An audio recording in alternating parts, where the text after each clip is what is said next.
good afternoon, morning, wherever you are. Wisdom in Golf, Golf WRX. Golf's perfect imperfections. Hi, everyone. Thanks for tuning in. And you may wonder why I'm looking a little constipated here. I had the misfortune of storing away my winter tires, and it's downstairs in underneath. We have an excavated garage, and I kind of slipped while holding a heavy tire, and my wife had a little bit of a scare there for a second, but we're all laughing about it now because I look like an upside down turtle. And so I had a nice rib injury and went to the hospital, and they said, hey, everything's okay. There are no cracks. There's no separations. There's no breakage. The rib cage did its job. And I'm going, yay, why does it feel so awful then? So right away I jumped in the suit with Catalyst, and I did a recovery session and I did a cardio session. And I really banged myself up. My right knee is really, like my kneecap is bruised, and my left elbow was really stiffening up yesterday. And after the workout, like, my elbow is completely fine now. The stiffness is gone, and already I could see a big difference. But this Catalyst suit is acting like it's got a double purpose to it, because, pardon me, these have it takes everything and makes it very snug around your rib cage, so that the contacts can just stay right nicely about, on your skin. And it's taken away like 3 times the pain. If I take this off right now, I wouldn't be able to talk to you right now. So thank you, Catalyst, based on that. And Moo's he says, he had playing in football. He says, man, when you sprain an ankle.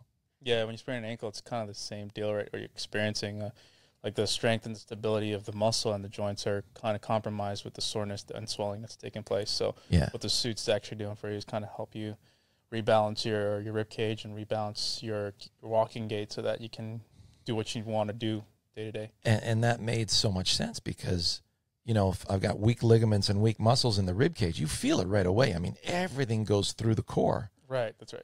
And for those of you who've had some rib injuries before, it is, I know how I feel, but it's been, today's been a game changer for me, because I've been able to at least, take care of my students.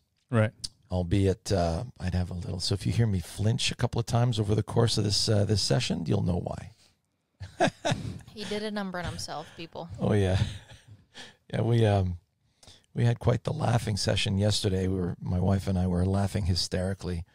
I was, sitting on the couch trying to recover from all this, wondering if I'm going to go to the emergency or not.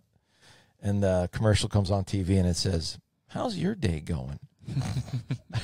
Well, we couldn't stop laughing, and we were laughing hysterically for 15 minutes. And yeah, that was kind of painful, but we had some good endorphins, hit the brain on that one.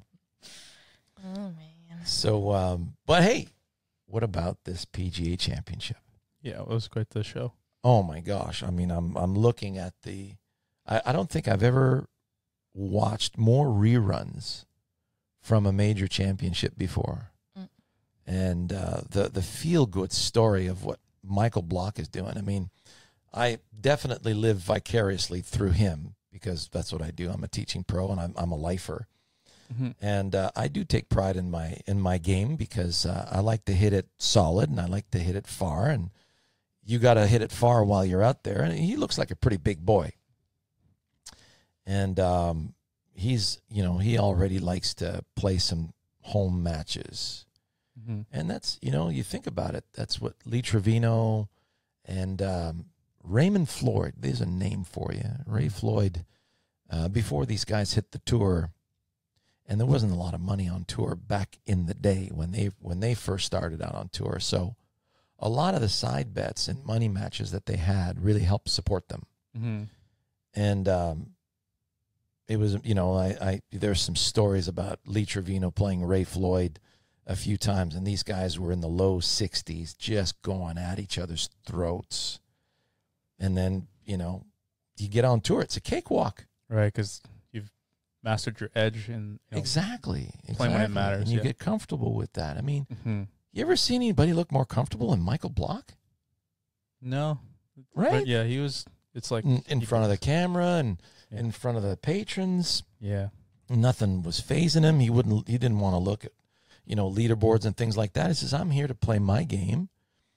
And if it measures up, great. If it doesn't, that's fine too. I mean, it's not my full-time job. Mm-hmm. And man, what a Cinderella story that was on the final day. Could you imagine? Yeah. Yeah. He's got to make top 15 to come back the next year. Mm-hmm. And he's sitting there at 2 over par, and he knows he's got to be like at 1 over or even to get there. And then has a hole in one, a hole number 15. That was straight into the hole, slam dunk. Yeah. And, the crowds were just like off the hook. And so I'm wondering what his bar tab was, though. Yeah. Like in the interview after, he says, I'll stay here for a while, guys. I'm trying to get the crowd to dissipate because I got a big bill waiting for me, right? Yeah. Yeah.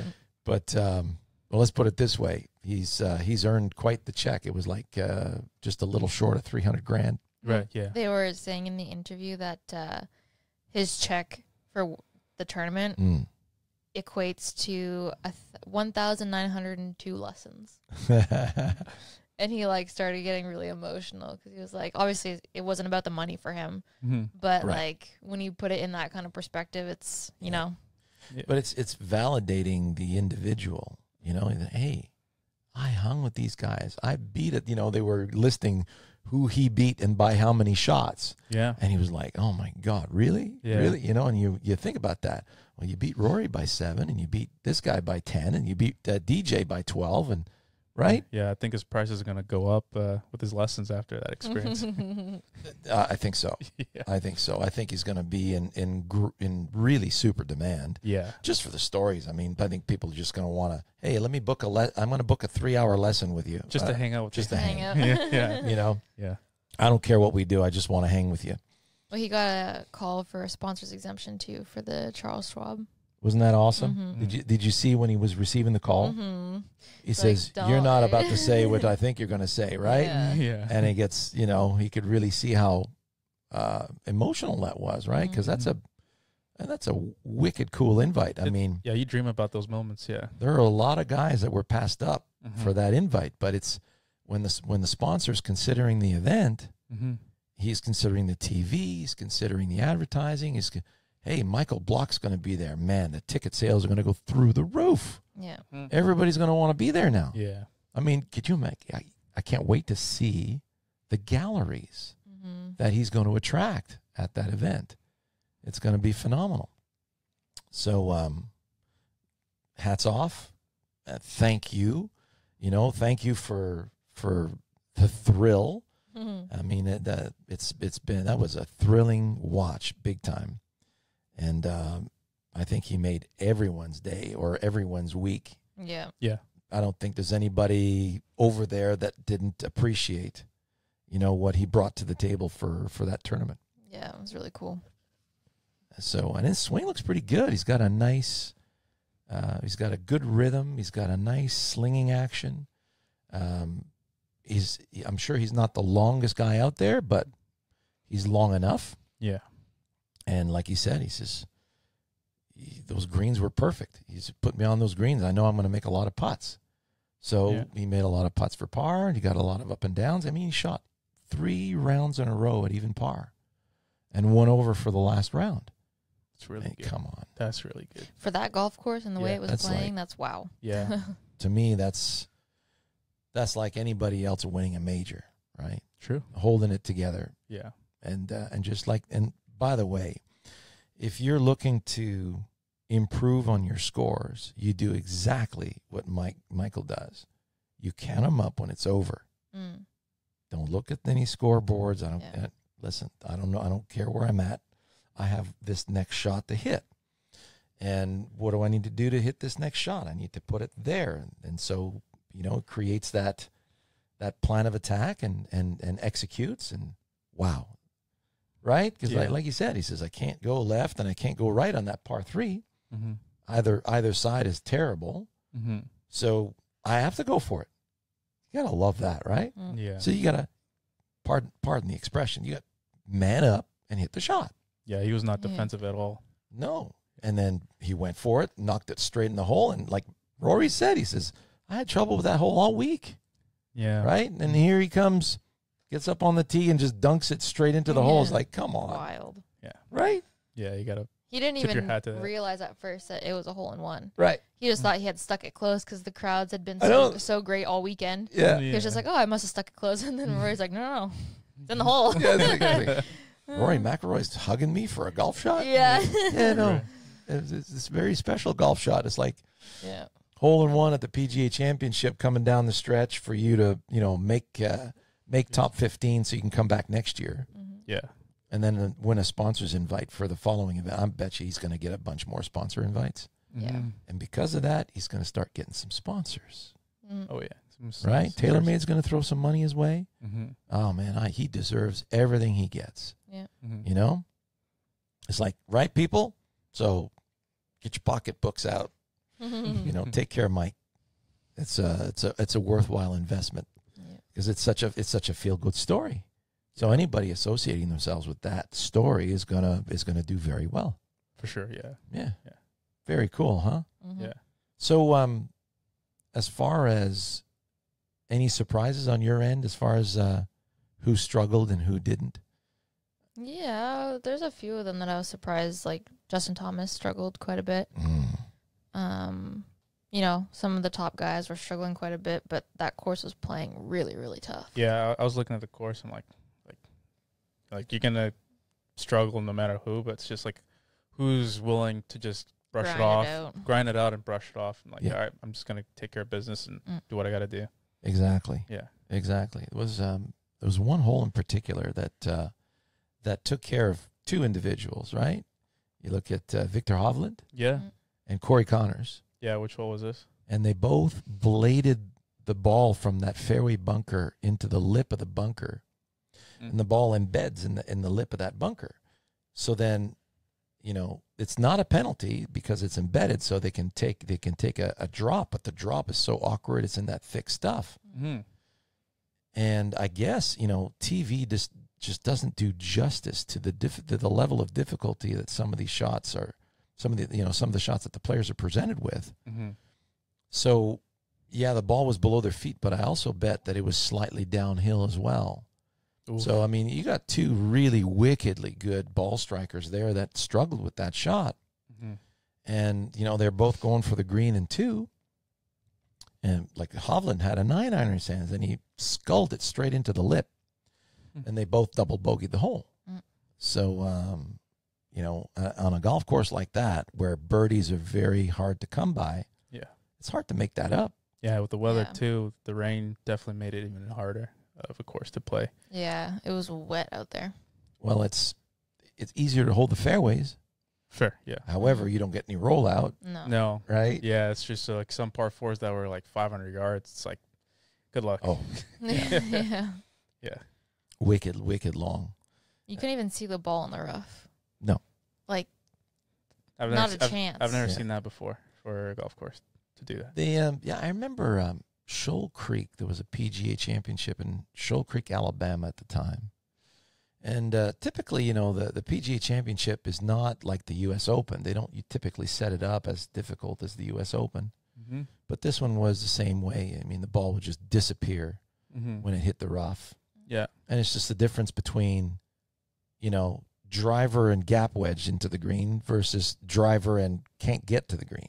Yeah. It's like I just got to punch onto the fairway. There's Yeah. no option there. Yeah. It's like you take your medicine and do what you can. Yeah, and I thought the level of the short game was really on display there. There was some seriously good up and downs from all over the place. I Right. mean, Yeah. Micheal Block on hole 18.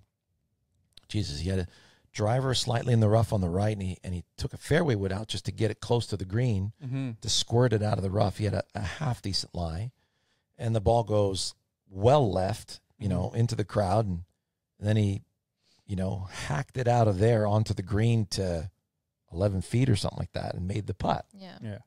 for Par. for all the marbles Yeah. Yeah. of Yeah. all his marbles. Yeah. Yeah. And the up and downs were just epic. And that, I guess, had played a lot with the quality of the greens. When the greens are that good, they're fast. You just have to start them online, and it's going to hold its line. Yeah. That's a lot of fun. Right, yeah. You saw a lot of chip-ins throughout the weekend. Yeah, so, yeah, it's true. There's a lot of nice short game play there. And you see Bryson?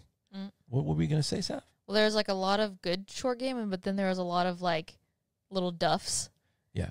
And so it was like 50-50 on what you're going to get. But I think it probably came down to it being more of a mental toughness weekend, because everybody struggled. But I think the guys who came out on top were the ones who were able to like keep their head a little bit more. Yeah, that's absolutely correct.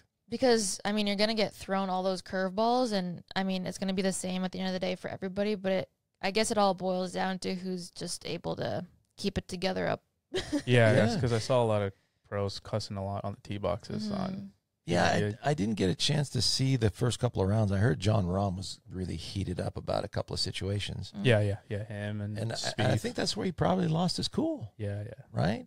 I think that's what did him in for the event. I remember way back in the day, John Daly, one of the U.S. Opens, and it was a ridiculous hole. The hole was perched on a certain part of the green where, if you didn't chip it high enough, like meaning if you didn't chip it within 2 feet, the ball would roll off the green. So then you'd have to chip it on again, and then after the third time, Daly just whacked. He just starts walking. Whacks the ball like into oblivion and just walks off the golf course. So I'm done. There was that reminds me of there was a NCAA women's golf tournament that happened a couple weeks back, Division III, but it made the news because the pin placements were so out of control. Yeah. I saw a video of this girl. She had 4 putts that were uphill. It was the same putt 4 times in a row because it would go up past the hole and then trickle all the way back down to where she was. She did that 4 times in a row, and that was like not uncommon. It was like that on all of the holes, and the tournament, they ended up completely kiboshing the 3rd round because it was just like they made it too hard. It was awful. Yeah, I think the tournament somebody in the tournament organization lost their job on that one. I mean, for a Division III NCAA women's golf tournament to make the headlines of Golf Digest because of something like that, I mean, that must have been awful to play. Yeah. Well, the thing is, just you describing that, you're rolling a putt past the hole, and then the ball comes back past the hole and back to you. She was only missing the cup by like inches, not even. She was skimming the hole. Right. It was just like, talk about pressure. Yeah. It's like playing tennis against the wall. It keeps coming back at you. Yeah. No matter how hard you hit that tennis ball, it'll keep coming back to you. Yeah. Jeez. Yeah. That's gotta suck big time. Poor things. And then could you imagine the absolute horror that she must have felt and the stress of that? I mean, you know what I mean? Talk about if somebody's really worried about looking bad. Yeah. That's putting a lot of pressure on them. Especially because people typically only see the score, right? Yeah. They don't really get to see what happened during the round and like the behind the scenes. So that must have played into factor too, because you're like, oh, they're just going to see this wildly absurd score and it wasn't even my fault. That's it. It's there's a saying in golf, it's not how, it's how many. Yeah. And unfortunately, that you gotta put some context into that. Yeah. Yeah. And then that's there's a story to it. So that's again, what an amazing. I mean, look at the stories behind the stories with Brooks, and we saw the Netflix series and how down in the dumps he was with his confidence. And I'm sure that played a lot with, hey, somebody's sending me a lot of money right now. I don't have to worry about that. And right now I don't feel very good about my game. So that must have played a lot into his decision. But to come back like that and, his team and his physiotherapist, and taking care of, you got to take care of the body, you got to take care of nutrition, you got to take care of the mind. Everything at home, make sure everything at home is going well, and then hopefully the body's good enough so that you can swing the way you want to swing, and then to come out on top again like that, it's just hats off. Yeah, there's a few live players up there. I think this weekend. Oh yeah, there's a few that shaked up the world ranking for sure after the finish. Exactly. Yeah, I mean, they were talking about Micheal Block's world ranking. Yeah, you've moved up 3,000 spots to 500, and right. That's like the biggest increase. I'm in the top time. 1,000 in the world. Wow, that's awesome. That was hilarious. That's crazy. So, then again, I think that just put a little bit of a olive branch between LIV and the PGA Tour, because everybody was kind of a little more lenient and more accepting and more congratulatory. It's not like, no, man, you have to give it to him, man, because the guy played his guts out. Yeah, the journalism was a little different on the LIV coverage on this week. Yeah, they're less antagonizing about the LIV players and how they're performing. They were just kind of quiet and just letting the tournament take place. Yeah, which was nice to see. It was just who's going to be better today, on the golf course. Yeah. I remember, and it was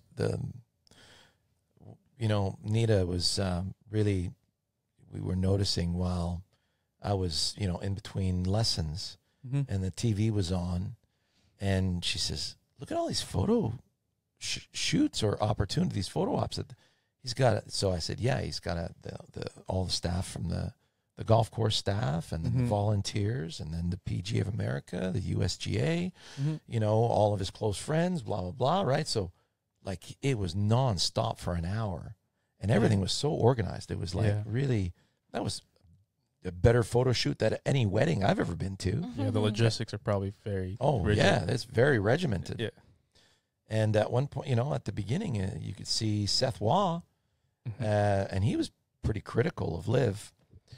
And then they were exchanging smiles, and and he turned around and had a little chuckle or something like that. And I'm going, well, there's a bridge.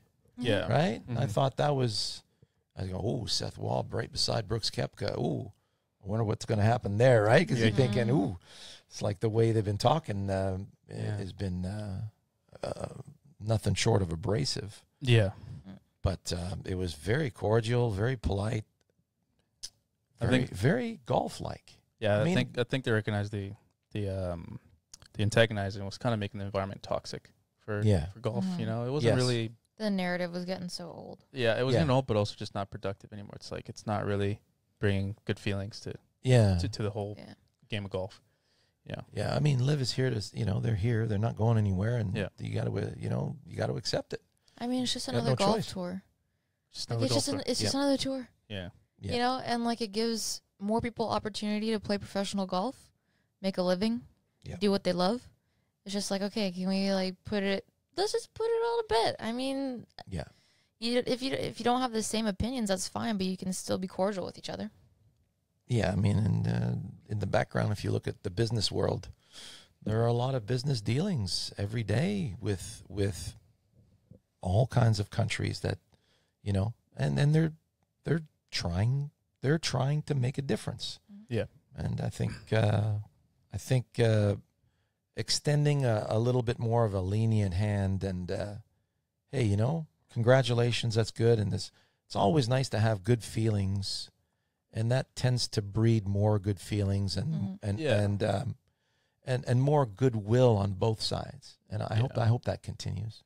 Yeah. For sure, yeah. I really hope that continues. But now there's a talk of who is able to, play for the Ryder Cup team.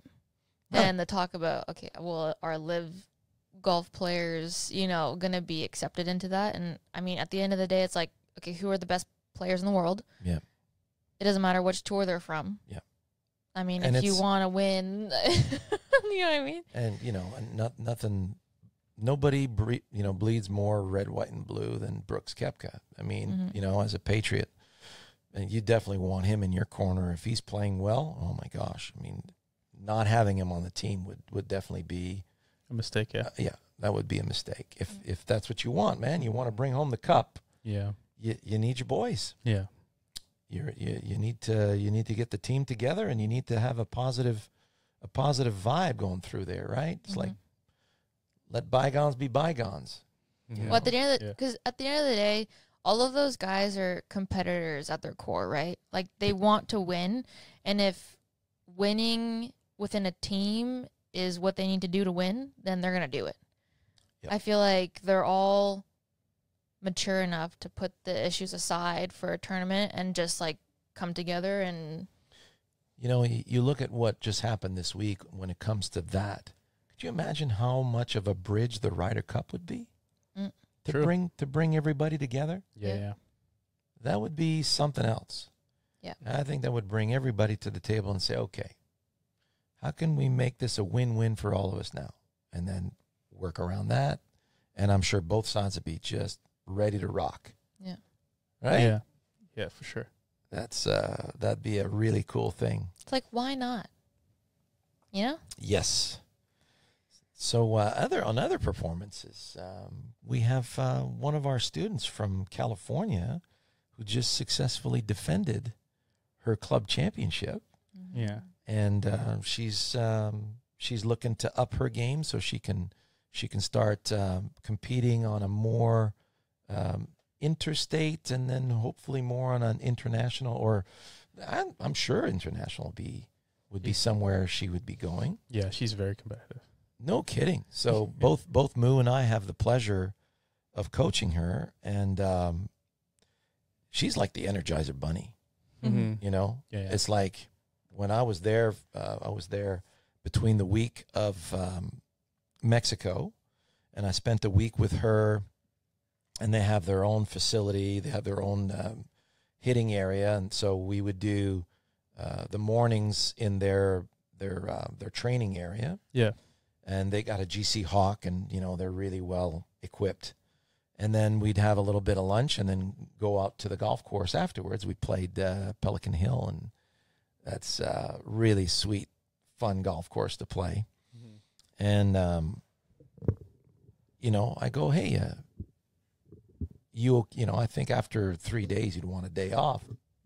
Not even close. Yeah. Like, no. We have a tournament on Monday. We need she's in. She's fine, and she trains properly. She eats properly, and she's very, very competitive, and she knows how to pace herself.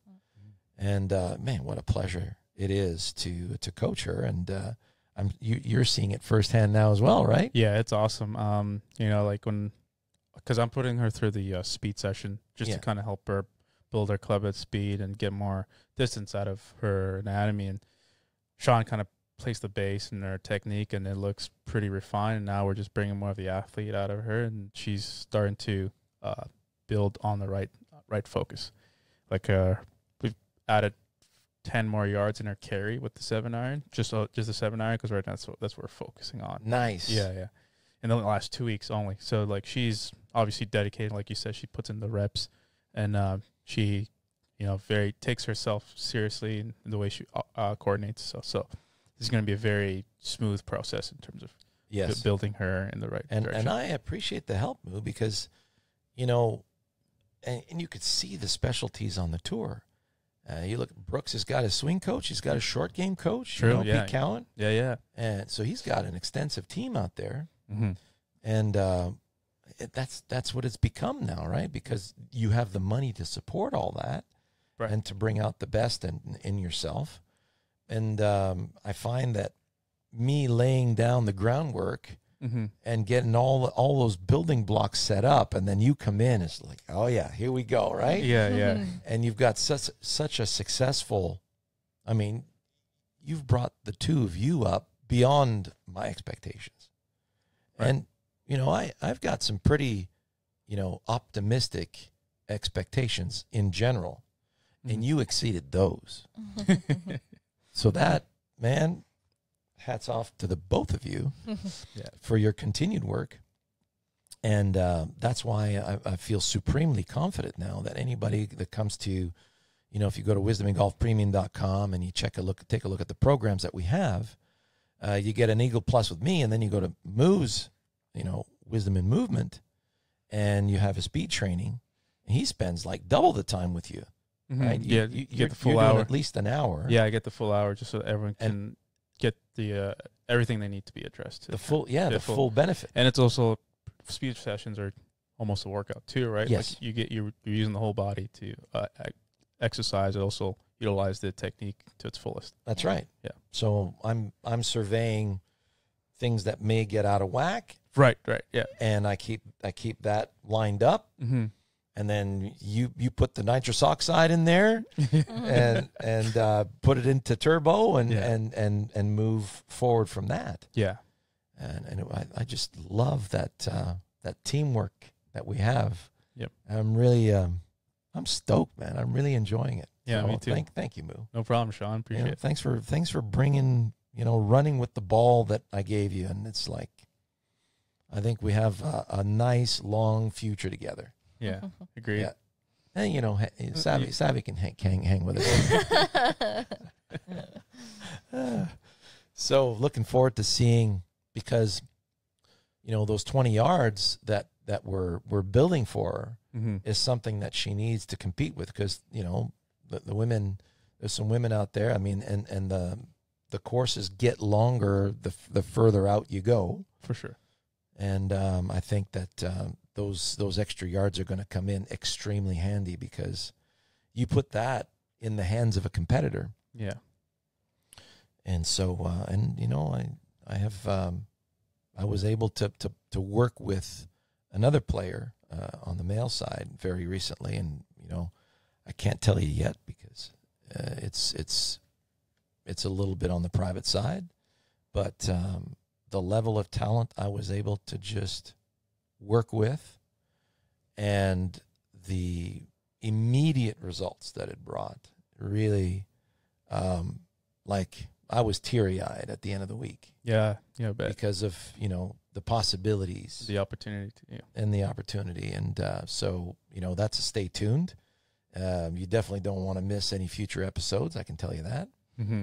And I'm really looking forward to, I mean, it's like they say, you know, these guys are good. Mm-hmm. Yeah. Some of them are like, these guys are off the charts great.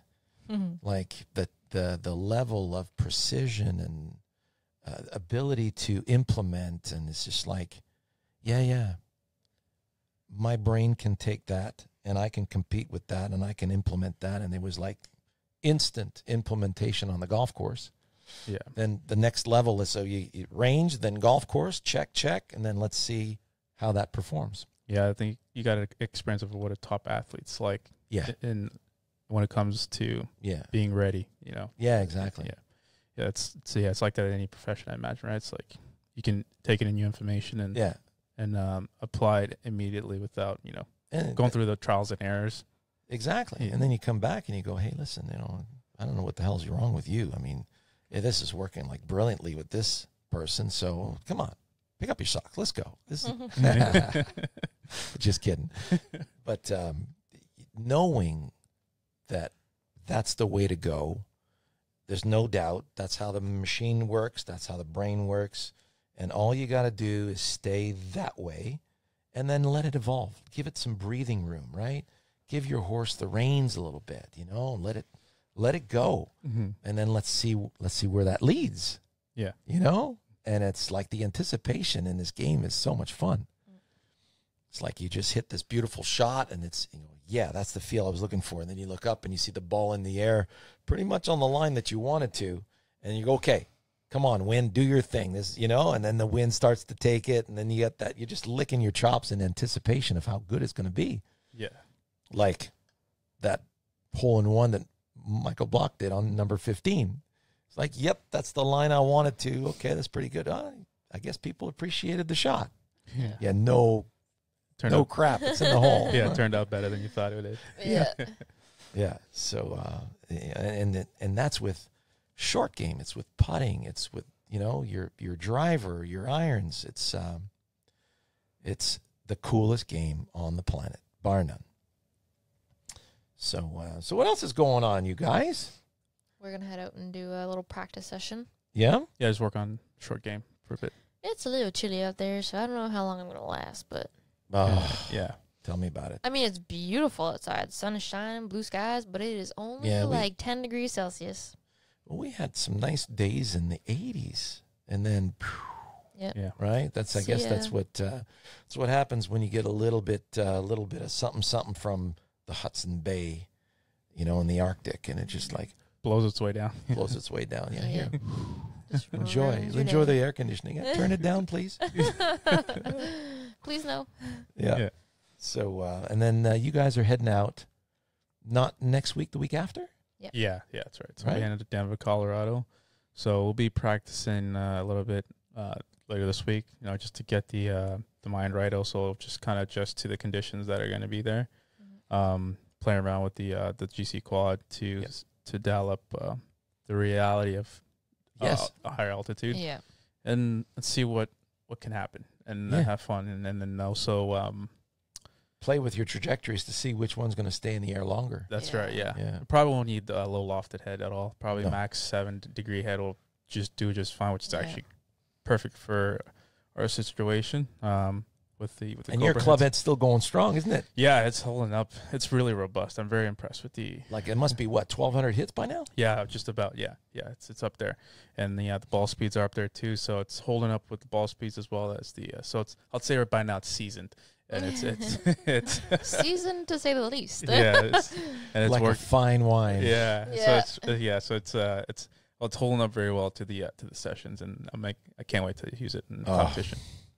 Like here we are, we're chomping at the bit. We're gonna receive our new Cobra equipment this week, and I got failed ribs. And so the first videos we're gonna be doing is gonna be on putting. And by the way, the new putters that Cobra has, I can't wait to get my hands on them because they're very very much along the same lines as the TaylorMade, you know, the Spider, and then you look at the Odyssey 7. Which is like, it looks like a spaceship Enterprise. It's got those wings on both sides. That's the one I ordered, so I can't wait to see that. Spaceship. Yeah. So it'll be really, really cool to. I knew right away just by looking at them. That's my model right there, and I know I'm going to put lights out with it, right? Because I've tried enough, you know, throughout my career. And I just know by looking now, and I'm going back to blades. I can't believe it. I thought I was done with them. And I swear to you, man, I've never felt a blade this pure. Yeah, it's like butter. This pure. I mean, I hear the commercial for, you know, Mizuno. And yeah, Mizuno makes an amazing blade. And if that's the blade that you hit best, absolutely. But in my mind, that Cobra blade is one notch above. And that's saying a lot. Yeah. Right? And for me, for me personally. Right. So, and then... you know, we'll get the ribs back into shape, and we'll start enjoying those and hitting some nice tidy shots. And like if you saw my Instagram, it's like I can't miss the center of the face. It's so well balanced. It's like every swing, just open stance, closed stance, ball back, ball forward, flush, flush, flush, flush. Yeah. Going. Oh, I can't wait to go play. I think I'm gonna want to play more than once a week now. For sure, yeah. Just because of that. Yeah. It's going to be exciting to learn what the product, what the clubs do for you. Yeah. And I'm excited for it too. I'm hoping to shade down my handicap a little bit with them. Yeah. Oh, for sure.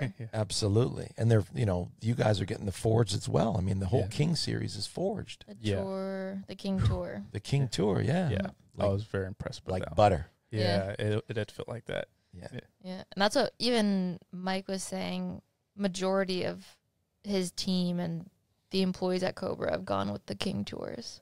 Yeah. Because they're that good. Even Ricky switched over to the King Tours. He was playing something else from Cobra, but he felt the King Tours and was like, that confirmed the decision. Because we weren't too sure what to go with. But when we saw that the King Tour had just a smidge more like forgiveness, I was like, for you long ballers out there, right? Yeah.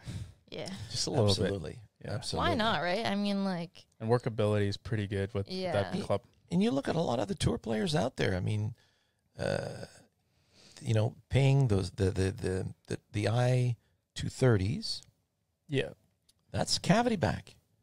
You know, and TaylorMade, you know, the TaylorMades that a lot of the, you know, you look at the TaylorMade irons, the 7Ws that Jason Day won with just over a week ago. That's not a blade. You know, that's got an inner cavity to it. Maybe in the shorter irons, but you know, so there's so many professionals out there that are looking for that extra little measure of forgiveness and ease. So, although, you know, Tony Finau's got no problem. He just Yeah, he laces anything. Yeah, there's some different. And you look at the size of his hands when he looks like he's holding this little toy in his hands, right? The golf club looks like a little toy. Yeah. It's like, you know, me swinging a little junior club, basically. Pretty much, yeah. It's so hilarious when you watch him. You go, oh my gosh, it looks so easy for him. Yeah. So, and I just wanted to really hats off. I am wearing the new trousers from True. The 5-pocket the one? 5-pocket one, and there's a chino that is very, very similar to these. And Sav, you paid me the coolest compliment before I broke my ribs. I didn't break my ribs before I damaged my side. What did you say again? Well, so both Moo and Dad were wearing their new outfits from True, the tops and the bottoms, and their new shoes. And we walk into the academy, and Dad's having a lesson. I was like, he looks like 10 years younger than he usually does. And when he came out in the range, I was like, yeah, Dad, that stuff suits you way better. This is like awesome. The best stuff that Moo or Dad have ever worn. I mean, it completely... You're the fashionista too, right? Yeah, I mean, the fabric, the fit, the colors, the styles. I mean, that's all I want to wear now. Look good, feel good. Yeah. Absolutely. Yeah, the minimalist approach that they have is amazing. The quality of the material is off the charts. Yeah. You know, it's... they put a lot of work into that lineup.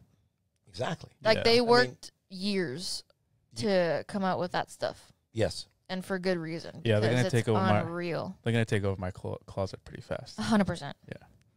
You will only probably be wearing that from now on. I'm serious. 100%. I'm serious. It's going to take over my closet, and I 100%. I can see myself wearing it. You know, it's not even close. It's not even close. Not even close, man. Yeah, that's the nice thing. Those joggers look amazing. Yeah, they're perfect. Like, you should get a pair. I'm going to get a few pairs. Yeah. Are you kidding me? I mean, now I want 15 years younger. Okay.